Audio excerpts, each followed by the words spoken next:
Now, chances are you've given fancy dress a go before. Was it a token effort, though? Maybe a tiny bit of face paint and a hat? Or did you go all out, spending hours enthusiastically sewing, gluing, and gathering old cereal boxes to make props? Now, cosplay is a hobby that's all about dressing up. The people who do it, cosplayers, make complex costumes of characters from films, books, video games. Think of things like maybe the Joker from Batman or perhaps Lara Croft from Tomb Raider. Well, Leigh Thorne has set up a Facebook page called Channel Island Cosplayers. Leigh, thanks for coming in to tell me all about this, because this was a world that was entirely new to me before I discovered this the other day.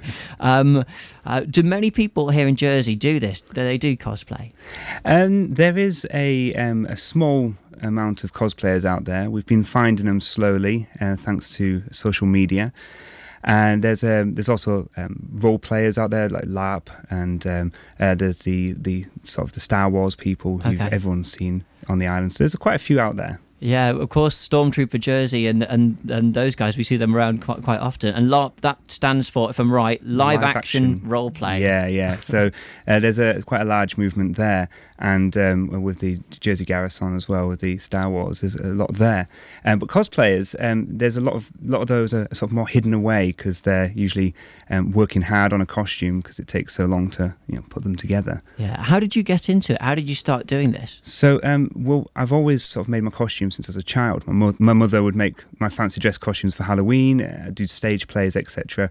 And so I always liked making my own, and it's the fun of going around charity shops and trying to find that shirt, that jeans, or things that could be something else. Cosplay stands for, I think it's the words costume and role play combined in one, isn't it? Yeah, cosplay. It's because once you've put that time and effort into getting that costume right, it's the cosplay, the play part that's the fun part, where you get to meet up with other people and take on them characters for a bit, even if it's just to stand in the same pose off the video games box, or to meet up and have a lightsaber battle with somebody. Yeah. So, yeah. Tell me about some of the characters that you've made then. Myself, so I started off with smaller costumes, just sort of characters from Aliens or Leon the Professional from the movie. So you got the sort of simple things, but then there's the bigger things. I've built a set of armour from Halo, a Team Noble 6 armour, RoboCop from the 1987 movie, and my favourite one, which is my Pyramid Head, Silent Hill character, who's quite terrifying, and then my newest, which is Isaac Clarke from Dead Space, the computer game. Yeah, you brought that in with you. Well, you say that you brought the helmet in. Yeah. And I was just taking a look at it a moment ago, and it is incredible. How long does it take you to put together a helmet like that? The helmet took around about, I'd say, 4 months to make, 3 or 4 months. Because a lot of times when you start making them as well, they don't work out. You're seeing the finished product there, but lots of things go wrong. From getting your sizing right, sizing wrong, shall we say, or sort of casualties of war where something gets broken in your house or workshop, or a cat eats something. I should say it's made up of lots of different panels. What kind of materials have you used? Right. Well, for the helmet here, it's basically started off with paper and card, and then I've used fiberglass to strengthen it, car filler to smoothen out certain areas, and then I've used EVA foam, which is my favourite sort of material, which is those square mats that you put down for children to play on. Well, basically, I make most of my costumes out of them. So you chop them up, heat them up with a heat gun, and glue it together, and you have your costume. You mentioned RoboCop before. A lot of people are probably familiar with RoboCop. That might be one, as opposed to computer game characters, which can be a bit more niche. You actually won a prize, didn't you, with the RoboCop? So in October 2014, RoboCop, it was my first entry into a Comic-Con, and at the MCM Comic-Con October, which is the largest one in the UK, basically I won the Masquerade Parade with him, which was absolutely fantastic. And the full costume from head to toe was all made from square foam blocks from a hardware store. Yeah. Now, I was going to ask you, what do you do once you have made these costumes? You've sort of answered that question in a way, because you go off to different places and you show them off. Yeah, you find as many reasons as possible to wear them. I mean, with RoboCop, I wore it up at Holier at the school. They do a chic week, which is a fancy dress week where money goes to charity for children's charities, and I wore it for that to make some money for some charities. And Comic-Con, I've worn it there. And then if there's a reason to go out, any reason, he'll be out there, walking about.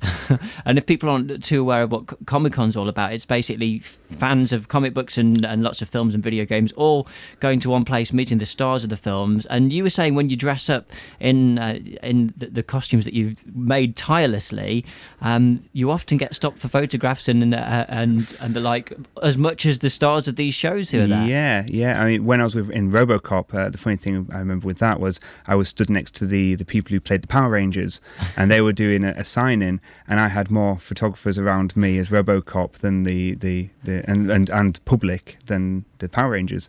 So that was one of the moments that was when I realised, well, this is strange. And you just walk through the building and people take pictures, and then I search the net for them and put them on my Facebook page so I can see what I look like. Yeah, now you've made this Facebook group for cosplayers here in Jersey.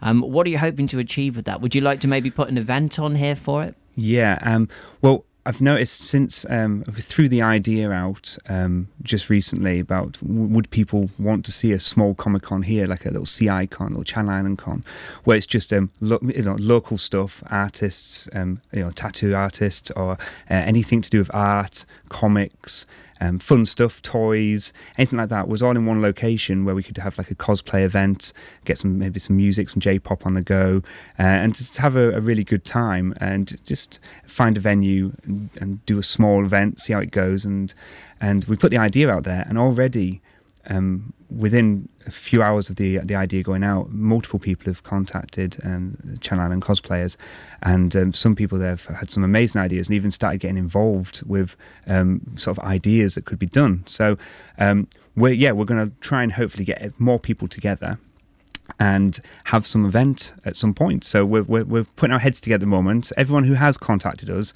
I'd say we are getting back to everyone. There is quite a lot of people to go through. So once we've got all the people that are really interested, we'll hopefully have some sort of meeting together and put some little committee together, and we just then need to find some sponsorship from places. If anybody wants their name on a sign next to a Comic-Con event and support Jersey, and well, you'll have to let us know how you get on with that. Yeah, we'll do. Nice one. Do you ever just wear these around the house, by the way, on a Sunday morning, not a lot going off, you think, I'll make up a tea dressed as RoboCop? Well, there has been moments when I've tried something on here and there, but no, they take about an hour to put on the large ones. Maybe not then. Leigh, thanks ever so much for taking the time. Really appreciate it. That's Leigh Thorne there. He's set up a Facebook page called Channel Island Cosplayers. You can find it on there. Click like if you go to it. And he's hoping to maybe have an event here in the island in the future. Loving where we live. BBC Radio Jersey.